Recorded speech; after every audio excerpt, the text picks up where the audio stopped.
So, I am back again. I feel like I am forever talking about bonding or the differences between bonding, veneers, crowns, etc. But no matter how much I talk about it, it's still a bit unclear in a lot of people's minds. So I feel it's my responsibility as a dentist to go through it again, but perhaps in a way that's more simple. I promise you that today, after watching this video, you're going to have it really clear in your mind what a composite veneer is, what a porcelain veneer is, and the differences between the two. In effect, let's get the word veneer out of our minds for a moment, because the main differences really are in the materials. Composite veneers are made out of a white resin called composite. The resin has also more commonly been called bonding. That's what everyone's naming it, but effectively it's just a white filling. White fillings have been around for a really long time, but they've been adapted more recently to be used for the front teeth, and as they're being used for the front teeth, they have been developed to be more aesthetic. I went through that in my last video actually,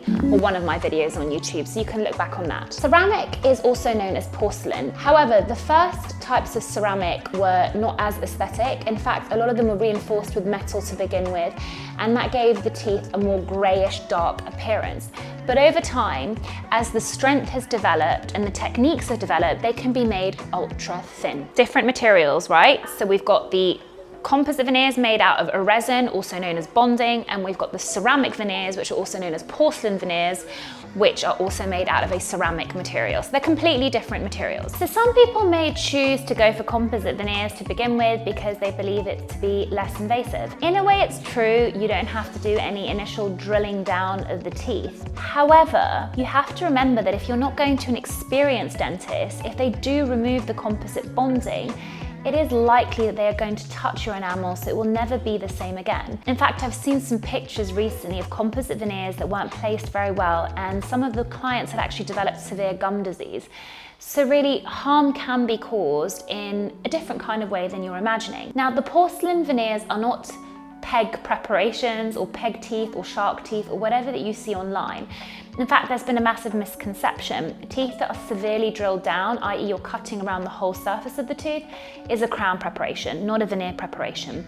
A veneer preparation, by definition, only requires cutting down of the front surface of the tooth. In fact, some of my preparations are only about 0.3 to 0.5 millimeters thick, so they're ultra thin, some of the veneers that I do. However, having said that, of course, if you drill down the teeth, they're drilled. You know, it's an irreversible process. People often don't really want to go back to their original teeth because once they seek cosmetic treatments, they have problems in the first place. Of course, there's that few number of people that want to enhance already really lovely teeth, but we talk about those options.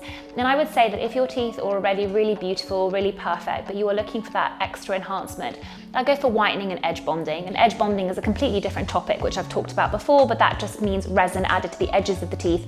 That's more reversible than composite veneers, as it's just added to the edges, but again, removal might require some touching of the tooth structure. Because porcelain veneers last a lot longer than composite veneers, it may be the better option, and if it is minimal cutting down of the tooth, you may think that because of the chipping, the staining, the maintenance, actually it's a false economy with composite veneers because you're replacing them more often. So my preferred choice is ceramic in the right cases, caveat, and I won't be doing it on a lot of people. And of course, I try to delay the process as much as I can because you will need replacement, looking at about 10 to 15 years, less or more, depending on your habits, your bite, and so forth. So there we go.